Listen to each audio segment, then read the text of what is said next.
Good morning, Steve Harmon here, Oakland Cemetery.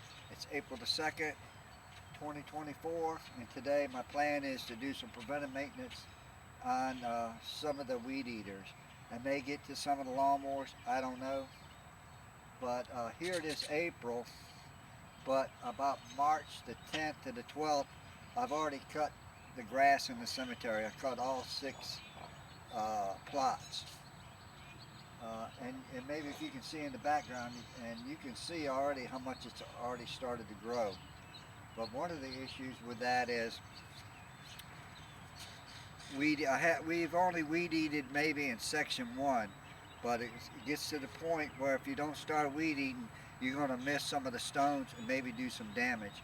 But what I'm going to show you, how I try to do this on preventive maintenance. I have this log book, and what I did, like say last year, I went in and I logged in what I did on these, or some type of history event of what needs to be done, and what I use is the model and the serial number. And then if you look on some of them, I've got numbers written on them. But if there's an issue that I have, I'll go ahead and make up a paper tag, and I'll put the paper tag on the pull handle, so if anybody gets it, they can see there's an issue with it.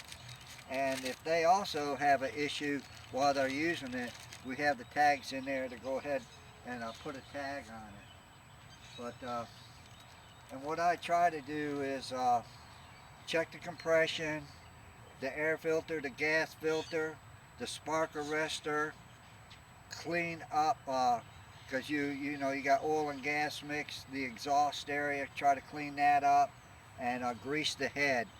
I'm not going to show how I do any of the maintenance. There's plenty of videos on YouTube on these weed eaters and how to do them, and they've been much better videos than what I can do right here. But I'm going to go ahead and get started and see how it comes out. A couple hours later, I got all the weed eaters checked out. The only one I had an issue with, I had an Echo 2400. It had good 90 pounds of compression. It runs, but it don't want to stay running. And I didn't spend a whole lot of time evaluating it, but I'll put a tag on it. I'll put it on the shelf, and all the other ones are ready to use. These are the 3 backpack blowers that I picked up over the last few years. In all 4 of them, I probably have less than $80 in the blowers and parts. And the Husqvarna in the center, I bought 2 Troy-Bilt lawnmowers for parts, and then the man went ahead and gave me that. I put fuel in there, it fired right up. The other Husqvarna I purchased for like $20 and had to find a blower, a tube, and a cutoff switch. It runs really good. It's heavy. And then the other is a Troy-Bilt. It's a 4-cycle. Now, when I got it, I got it with a lot of parts, but it runs beautiful. Normally it starts the first pull, it's regular gas, and it's very powerful.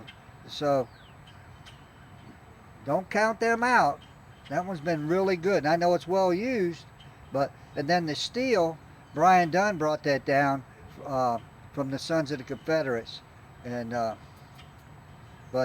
just to kind of show you what kind of blowers we have here. This is the inside of our tool shed slash office. I'm in the process of cleaning, but what I wanted to show you is how we store our weed eaters. If you kind of look at the top up there, we built a nice little rack, and they fit really nice up in the overhead. And we got a little drop down desk here with a computer and some cemetery records. And then over here we have, it's hard to see, we got a file cabinet above, a locker over here to the side, and then under the bench here's some miscellaneous tools. This is one of our lawnmowers, and I've been using it here for a few years now, and it's been pretty good. Now, it doesn't have a hood on it. I hit so hard I broke the mounts for the hood, so I took it off. And what I'm going to do here is show you, I also hit so hard I had to put a brace right here and right here, and I'll zoom in to show you where it's broke, where it's cracked. I did that, and then I also hit so hard I broke that. Now sometimes you have to run with that chute up, okay? Not all the times, but you have to run with it because you won't get in between the stones. So what I'm going to do is try to zoom in on that crack.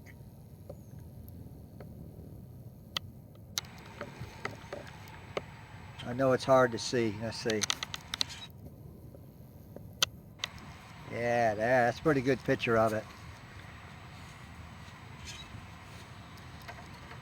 Greg Beaver, he comes down here quite a few times a year and helps assist cutting grass.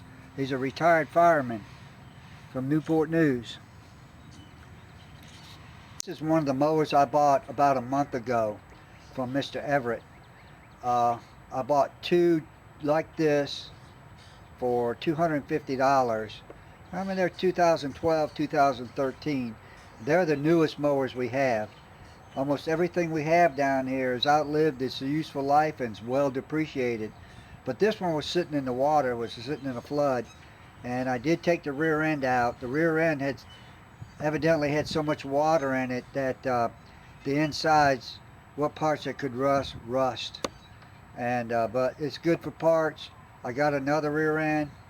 The problem I have with these is the rear wheels get stuck on these, and so what we'll have to do is take a hole saw and cut the around the spindle, the shaft out, and replace the rims. The motor should be good in here, but I haven't got that far on this.